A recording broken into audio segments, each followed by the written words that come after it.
البدع والأهواء، أهل البدع العقائدية وأهل البدع السياسية. نقول بيننا وبينكم السلف، بيننا وبينكم الكتب، كان فيقول البدع بيننا وبينكم. قال Syekh Abdul Aziz Al-Rasyid rahimahullah, qauluhu al-ula al-imanu bi annallah ila akhirih.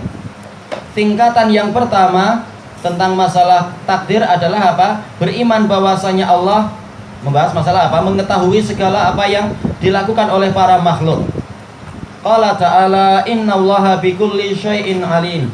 Sesungguhnya Allah mengetahui segala sesuatu. Ini umum, segala yang telah terjadi atau sedang terjadi ataupun yang akan terjadi, semuanya. Baik, fahuwa subhanahu mausufun bil ilm wa bi annahu bi kulli syai'in alim azalan wa abada. Allah subhanahu disifati dengan ilmu dan bahwasanya dia itu mengetahui segala sesuatu sejak dulu sampai selamanya. Segalanya Allah tahu. Falam yataqaddam ilmuhu jahalah. Maka ilmu Allah Ta'ala itu tidak didahului dengan kebodohan. Berbeda dengan makhluk, semula tidak tahu, kemudian belajar, kemudian jadi tahu. Boleh jadi nanti ditutup dengan apa? Kelupaan atau sampai istilahnya sampai tingkat apa itu sudah lupa betul-betul dan seterusnya. Baik, wa ma kana rabbuka nasiya. Sementara Allah disebutkan di sini dan Rabbmu itu sama sekali tidak lupa. Fa ya'lamu subhanahu ma kana wa ma yakun wa ma lam yakun law kana kaifa yakun. Maka Allah subhanahu tahu apa yang telah terjadi dan apa yang akan terjadi dan apa yang tidak terjadi. Kalau dia terjadi, bagaimana nanti terjadinya, Allah tahu semua itu. Kama qala ta'ala walau ruddu la'adu limanuhu anhu. Sebagaimana firman Allah Ta'ala, seandainya mereka dikembalikan lagi ke alam dunia, niscaya mereka kembali kepada perkara yang dulu mereka dilarang. Allah tahu mereka akan melakukan itu lagi. Wa asyara bima taqaddama lirraddi ala ghulatil mu'tazilati war rafidhah. Beliau, yaitu sang penulis, mengisyaratkan dengan kalimat yang terdahulu untuk membantah orang yang melampaui batas dari kalangan Mu'tazilah dan Rafidhah, alladzina ankaru annallaha aliman bil azal, yang mereka mengingkari bahwasanya Allah itu Maha tahu sejak dulu. Wa qalu innallaha la ya'lamu af'alal ibad hatta yaf'aluha. Orang-orang sesat tadi yang sesatnya itu sampai melampau-lampau itu berlebihan, mereka mengatakan sesungguhnya Allah tidak tahu perbuatan para hamba sampai hamba melakukannya. Ini yang dikatakan sebagai apa? Mereka mengatakan bahwasanya ilmu Allah itu unuh, sesuatu yang baru. Dulu Allah tidak tahu, setelah terjadi ya baru Allah tahu. Oh ternyata si fulan berbuat itu, nggak nyangka ya. Oh enggak. Itu untuk kita, untuk Allah nggak mungkin kita katakan semacam itu. Karena Allah yang tahu semua dan semua sudah ditulis. Ta'alallahu an qaulihim uluwan kabira. Maha tinggi Allah terhadap ucapan mereka dengan ketinggian yang besar. Qala ta'ala ala ya'lamu man khalaq wa huwal latiful khabir. Apakah yang mencipta itu tidak tahu? Padahal dia itu yang al-latif, mengetahui apa dataitul umur, perkara-perkara yang sangat terperinci. Al-khabir yaitu yang memiliki kemahiran yang lengkap. Memiliki apa? Al-khibrah yang lengkap, kemahiran, pengetahuan dan seterusnya itu, keahlian. Qauluhu azalan abada. Al-azal al-qidam alladzi la nihayatalah. Azal adalah yaitu sejak dulu tanpa ada batas awalnya. Fal azal huwa dawamu fil madhi. Jadi al azal adalah terus menerus di masa yang lalu. Terus menerus masa yang lalu nggak ada batas awalnya. Wal abad ma laisa lahu akhir. Ma laisa lahu akhir. Abad adalah sesuatu yang tidak memiliki batas akhirnya. Fahuwa ad-dawamu fil mustaqbal. Al-abad selamanya adalah apa? Terus menerus di masa yang akan datang. Mana batas akhirnya nggak ada, terus menerus. Ini adalah pengetahuan Allah, azalan dan abadan. Sebagaimana zatnya juga azalan dan abadan, tanpa ada batas awal dan terus menerus lestari dan kekal tanpa ada batas akhir. Fal azali huwallazi lam yazal kaina. Yang namanya azali adalah sesuatu yang terus menerus ada tanpa ada batas awal. Memang sudah ada sejak dulu tanpa ada batasnya. Wal abadi huwallazi la yazalu kainan. Sementara abadi adalah sesuatu yang terus menerus akan terbentuk, yaitu terus menerus akan ada tanpa pernah hilang. Wa kaunuhu lam yazal wala yazal. Adapun keadaan ilmu Allah itu sudah ada dan akan terus-menerus ada, maknahu dawamuhu wa baqa'uh. Maksudnya adalah terus-menerusnya dia dan kekalnya dia. Alladzi laisa mubtada'an wala muntaha. Tidak ada batas awalnya dan tidak ada batas akhirnya. Intaha min kalami Syekhul Islam. Ini dalam Darut Ta'arud yang pertama, muka surat 421. Qauluhu minat ta'at jam'u ta'ah ma'khudatun min ta'a yatu'u. Ta'at, ketaatan. Ketaatan ini dari ta'a yatu'u, yaitu apa? Yaitu al-inqiyad, yaitu kepatuhan, patuh, mengikuti. Wastilahan atau ahiyya muwafaqatul amr. Ketaatan adalah apa? Yaitu mencocoki perintah, menyesuaikan diri dengan perintah, disuruh ke kanan, disuruh berhenti dan semacamnya. Wa kullu qurbah ta'ah. Setiap upaya mendekatkan diri adalah ketaatan. Wala akas, dan tidak sebaliknya. Wallahu alam apa yang dimaksudkan. Berarti apa? Dan tidaklah setiap ketaatan itu adalah pendekatan diri. Wallahu alam. Ana enggak paham. Apakah ini dari sisi bahasa? Wallahu alam. Walaupun kalau dari dalil-dalil jelas ketaatan apapun itu mendekatkan seorang hamba kepada Allah Ta'ala, baik itu nawafil ataupun apa, ataupun dia adalah wajibat, dia adalah taqarrub ilallah. Cuma nggak tahu apa yang dimaksudkan di sini. Wal ma'asi jam'u ma'siyah wa hiya diddut ta'ah. Ma'asi ini adalah jamak dari maksiat, yaitu lawan dari ketaatan. Makanya apa itu maradun musta'si, yaitu penyakit yang sulit diobati, tidak mau tunduk untuk disuruh pergi. Ini musta'si. Tayyib wal maksiyah huwa adzambu wal itsm. Maksiat adalah apa? Dosa-dosa itu. Alfadun mutaradifah. Lafaz yang berdekatan, yang saling berdekatan maknanya. Wal maksiyah istilahan mukhalafatul amr. Secara istilah maksiat adalah menyelisihi perintah. Qauluhu wal arzaqu wal ajal. Al arzaq jam'u rizq. Jamak dari rizq dengan apa? Dengan kasrah. Kalau razq itu adalah masdarnya, kembali ke sifat Allah. Tapi rizq yaitu benda-bendanya itu yang diberikan. Wa huwa lughatan al-hadzu wan nasib. Yang lain mengatakan ar-rizqu lughatan adalah al-ata. Sama, hadz yaitu bagian, ata pemberian, nasib bagian. Wa syar'an huwa ma yanfa min halalin wa haram. Secara syariat definisi rizki adalah segala benda yang bermanfaat, baik dia itu halal ataupun haram, itu semuanya adalah rezeki. Makanya kita mohon kepada Allah apa? Rizki yang halal-halal saja. Yang haram walaupun dia bermanfaat, pasti apa? Ada efek yang buruk di situ. Kita minta rizki yang baik-baik.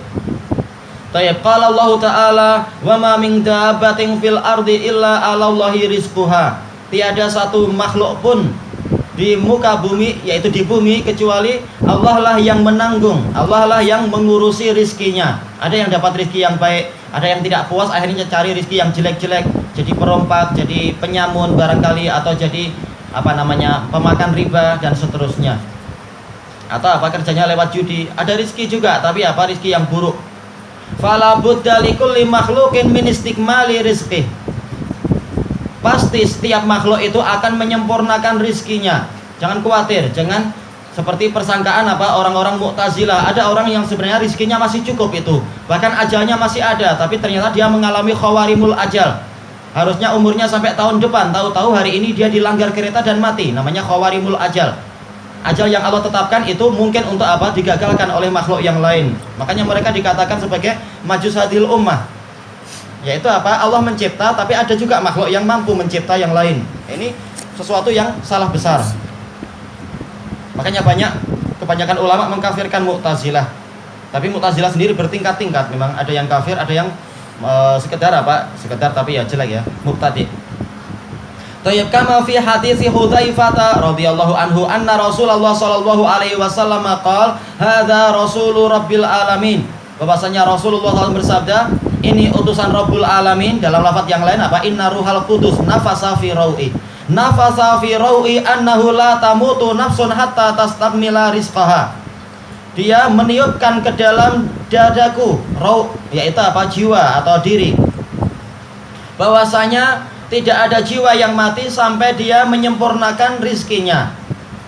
Selama rezekinya masih ada, berarti dia itu masih hidup. Selama dia masih hidup, maka pasti ada rizkinya. Selama kita masih hidup, walaupun kita merasa miskin, kita yakin, oh rizki itu tetap masih datang dia itu. Dan ini diriwayatkan, di sini disebutkan, coba Rawahul Bazzar. Ya, ini diriwayatkan oleh Al-Bazzar nomor 2530. Di dalam sananya ada Qudamah bin Zaidah bin Qudamah, dia majhul.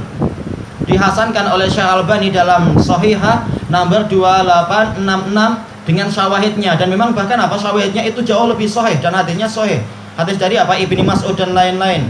Hadisnya banyak tentang masalah ini. Jauh lebih sahih daripada riwayat yang beliau datangkan ini. Wa fil muttafaqi alaih min hadis Ibnu Mas'ud. Tapi bukan ini yang kita inginkan, yang lain, yang lafadznya hampir sama dengan ini. Hampir sama dengan riwayat Hudzaifah. Taib, dalam hadis Ibnu Mas'ud yang ma'ruf itu Bukhari nomor 3208, sementara Muslim nomor 2643. Qal yursilul malak. Kalau dalam riwayat yang lain yursalul malak, malaikat diutus, malaikat yang mengurusi rahim itu. Fayu'maru bi arba'i kalimat, lalu dia diperintahkan untuk menulis 4 kalimat. Bi katsbi rizqih, yaitu penulisan rezekinya, bilangan rezekinya dan seterusnya. Ini pun pekerjaan besar. Rezeki gimana kita mampu menghitung? Malaikat menulis semua. Sepanjang umur orang itu sudah ditulis di situ. Di waktu dia masih di di rahim ibunya. Wa ajalih, juga ajalnya. Wa amalih, dan amalan apa saja. Ini juga pekerjaan yang sangat besar. Gimana menulis seluruh amalan sepanjang umur manusia? Ini malaikat mampu melakukan itu dengan seizin Allah. Wa syaqiyun au sa'id, dan ditulis dia itu termasuk orang yang celaka ataukah orang yang beruntung. Allahul musta'an.